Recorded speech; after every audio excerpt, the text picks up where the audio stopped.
Bien, mes chers amis, je vais vous dire une première chose qui est très simple, c'est que ce moment est pour moi un moment infiniment précieux. Pas seulement politiquement, mais humainement infiniment précieux. Parce qu'il se trouve que ces retrouvailles, ce dialogue qui s'est heureusement à nouveau instauré entre un grand nombre d'entre nous, ce dialogue a permis que se renforcent des liens humains, et ça compte beaucoup, selon moi, dans l'engagement politique, des liens humains qui viennent de loin. Et je peux dire qu'avec ceux qui sont à cette tribune, ces liens sont profonds, anciens, et n'ont jamais été perdus de vue. Car, au-delà des parcours différents, et Dieu sait que parfois ils ont été différents, au-delà des passions, et Dieu sait que parfois les passions ont été brûlantes, nous n'avons jamais perdu de vue les uns et les autres. Je parle à Jean Arthuis, dont j'ai constamment apprécié le travail au Sénat, à la Commission des Finances, avec Jean-Jacques Gégou, par exemple. Et je parle à Pierre Méhaignery, parce que nous n'avons jamais, ni l'un ni l'autre, au travers du temps, oublié que nous avions formé, disent les uns, et que nous formions, disent les autres, une famille d'esprit. Et cette famille d'esprit, ces liens-là, pour moi infiniment précieux, pour Jean, pour Pierre, pour Jacqueline, pour Philippe Folliot, pour Muguette, pour Michel, ces liens, pour Yves, ces liens, y compris jusqu'à Mayotte, ces liens-là, et jusqu'au Morbihan, Jo, ces liens-là sont des liens... j'ai oublié, attendez, mais Sylvie Goulard, elle arrive dans l'histoire, elle n'y était pas à cette époque, tout à fait. Bon, ces liens-là sont des liens qui ne se sont jamais laissés affaiblir. Alors c'est très heureux, très précieux, très émouvant pour moi de voir ces liens tout d'un coup apparaître publiquement dans un moment qui est un moment très important pour le pays. Nous formons une famille d'esprit et il est très important que nous arrivions à comprendre, Françoise Oqueto, pardon, j'avais zappé le nouveau président du groupe au Sénat, c'est très important de comprendre pourquoi nous sommes là. Qu'est-ce qui nous réunit ? Ce n'est pas seulement une étiquette, ce n'est pas seulement le fait que nous pourrions avoir des enjeux électoraux. Si c'était ça, notre rencontre serait anecdotique, elle ne servirait pour moi à rien. Alors je veux partir de cette identité-là. Qu'est-ce que c'est que cette famille politique à l'échelon français et européen, Sylvie ? Qu'est-ce que c'est ? C'est une famille politique qui a décidé que le seul moyen de faire bouger les peuples, spécialement dans les situations de crise, c'était de leur dire la vérité. Ce n'est pas d'aujourd'hui. Un très grand philosophe du début du siècle dernier, qui s'appelait Marc Sangnier, dont j'ai assisté avant-hier aux obsèques du fils Jean Sangnier. J'étais très heureux d'y être au nom de notre famille politique, et qui est resté avec nous jusqu'au dernier jour de sa vie. Eh bien, Marc Sangnier, le sillon, il avait une phrase dont j'ai toujours trouvé qu'elle devait être la maxime même de l'engagement politique, de notre engagement à nous. Il disait « La démocratie, c'est l'organisation sociale qui porte à son maximum la conscience et la responsabilité du citoyen. Alors ceci est un idéal politique en temps ordinaire. Mais aujourd'hui, c'est une question de vie ou de mort. Parce que dans l'état qui est celui de la France et que je vais définir dans une seconde, dans l'état de la France, il ne peut pas y avoir de redressement si le peuple français n'adhère pas à ce redressement-là. Aucune question ne peut trouver sa réponse si les citoyens ne comprennent pas l'enjeu et ne prennent pas eux-mêmes la responsabilité de soutenir ceux qui proposent de diriger le pays vers son redressement et sa reconstruction. Pardonnez-moi de le dire, ceci n'a pas été autre chose que le choix du général de Gaulle en matière de politique intérieure. Autre, probablement, a été son attitude sur d'autres sujets, sur le sujet algérien, par exemple. Et c'est pourquoi ça a fait de si brûlants et graves affrontements, de si brûlants et graves affrontements. Et ça n'est pas été autre chose que l'attitude de Pierre Mendès France. J'ai eu un petit affrontement chez Ruquier avec l'un des chroniqueurs qui était là, parce qu'il disait « Mendès France n'a jamais rien fait dans sa vie ». Enfantin. Mendès France, il a fait quelque chose dans sa vie en se trompant sur des sujets. Il s'est trompé sur l'Europe, par exemple. Mais Mendès France a fait des choses dans sa vie, une chose infiniment précieuse, c'est qu'il a convaincu des générations de citoyens qu'il était possible d'avoir une politique à partir de la vérité, et qu'on pouvait dire la vérité au pays, et qu'on pouvait expliquer, et qu'on pouvait avoir une démarche qui soit une démarche pédagogique au sens civique du terme. Nous sommes la force politique qui considère qu'on ne peut pas s'en sortir, on ne peut pas sortir le pays des difficultés qui sont les siennes sans partir de la vérité. Et la vérité, aujourd'hui, oblige à dire que nous sommes un pays en état d'urgence. Je ne veux prendre qu'un seul chiffre. Au mois d'avril 2011, dernière statistique en date, le déficit du commerce extérieur de la France, c'est-à-dire l'hémorragie, ce qui s'en va de notre pays, mois après mois, le déficit du commerce extérieur de la France a été de 7,5 milliards d'euros. 7 milliards pour ceux que le calcul mental, ou qui considèrent que le calcul mental n'est plus une discipline essentielle, ce n'est pas mon cas. 7 milliards, c'est 7 000 millions d'euros en un mois. Et quand on regarde les statistiques du commerce extérieur sur la période depuis 2007, en 2007, c'était déjà 20 milliards. Et puis on est passé à 40 milliards en 2009.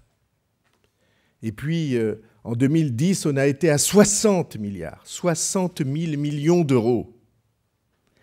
Eh bien, un pays qui est soumis à une telle hémorragie, celui-là ne peut pas soutenir son modèle social, ne peut pas réaliser l'intégration des jeunes, ne peut pas offrir à l'éducation les débouchés qu'elle mérite. Ce pays-là ne peut pas être indépendant, Jean. Et ce pays-là, pour vivre, pour continuer à faire semblant, que fait-il? Il emprunte jusqu'au jour où la dette devient tellement écrasante qu'elle menace sa survie. Beaucoup de mes amis se demandaient pourquoi, en 2007, j'ai fait une campagne très axée sur le déficit et la dette du pays. Eh bien, qu'ils regardent la Grèce, qu'ils regardent le Portugal, qu'ils regardent l'Irlande, qu'ils regardent ce qui est en train, cette contagion à laquelle nous sommes aujourd'hui exposés et dont la France n'est pas à l'abri. Le discours officiel, c'est que nous nous en tirons mieux que les autres. bien essayez de vous représenter ce que voudrait dire pour un pays qui a un stock de 1700 milliards de dettes, 1700 fois 1000 millions d'euros. Imaginez ce que ça voudrait dire qu'une augmentation des taux d'intérêt.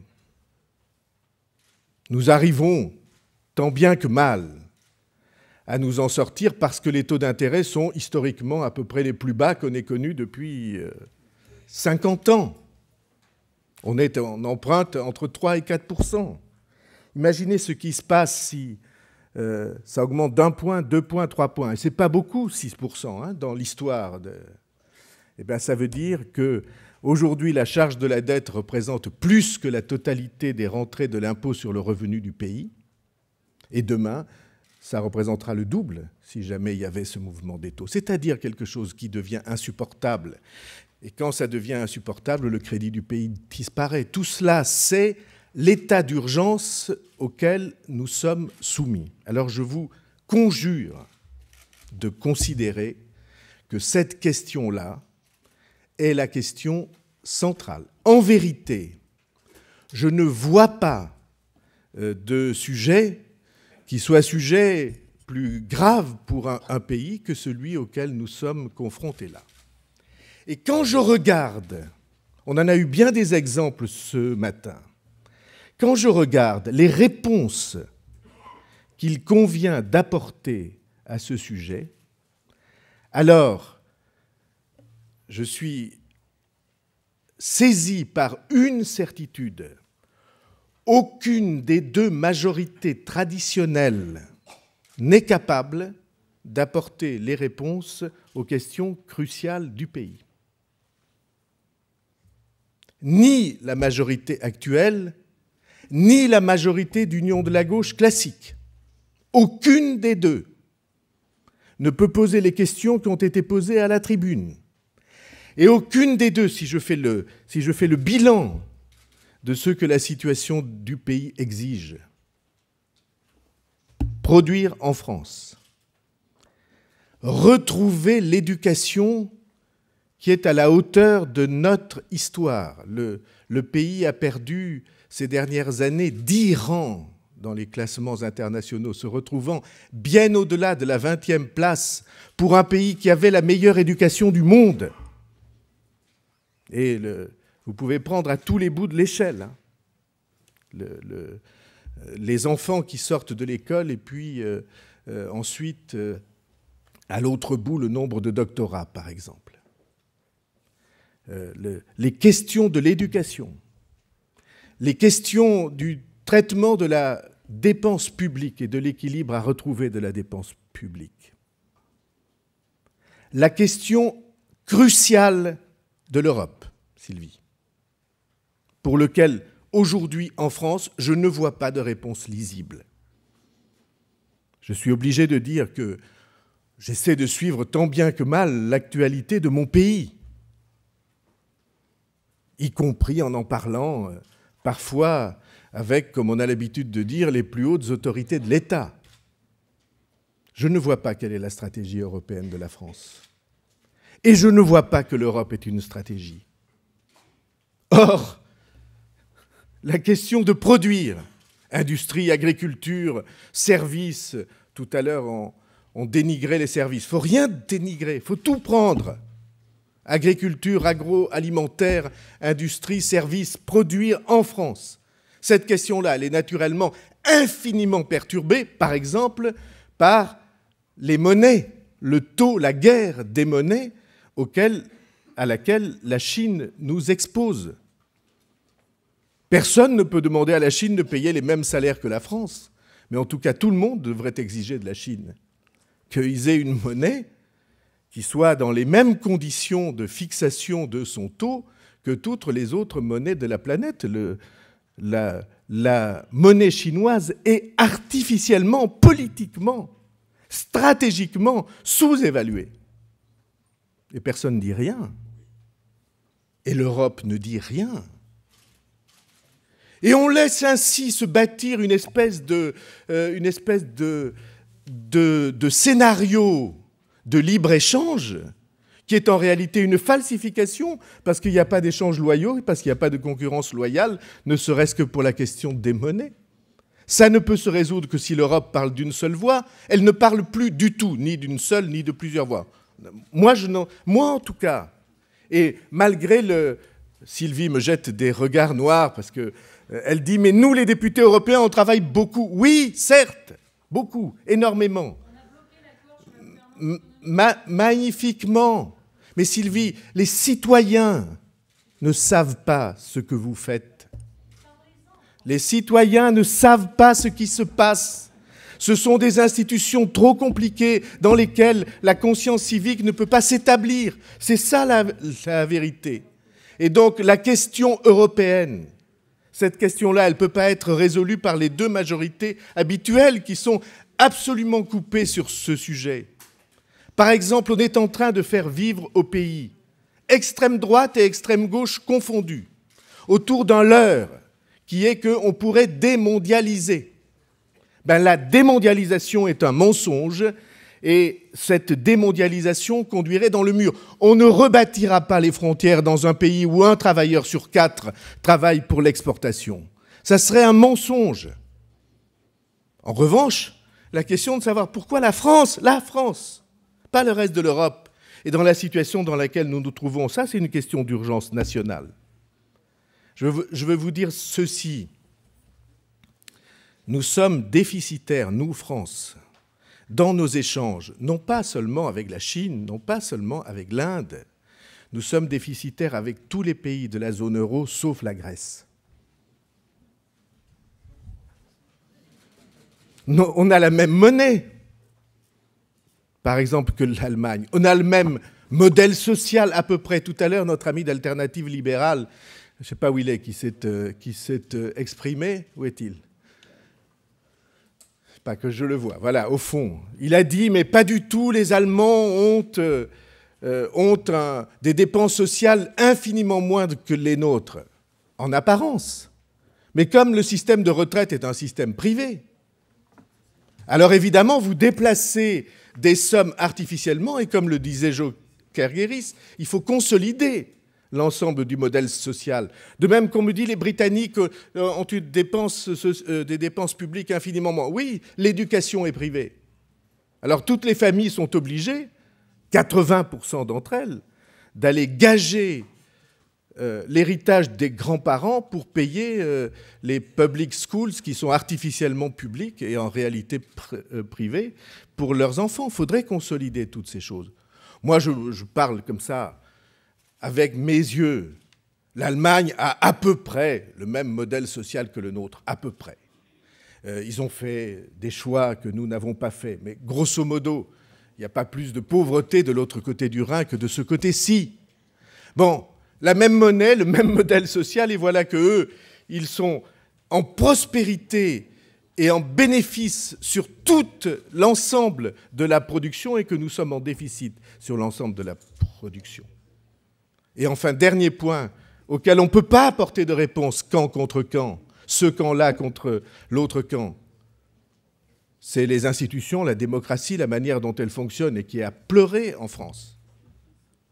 La situation du Parlement, le fait que Pierre Megnery, je dis ça avec amitié, il a défendu de très bonnes idées, mais il a été obligé par la discipline qui lie la majorité au président de la République de voter dans le sens qu'on lui a imposé.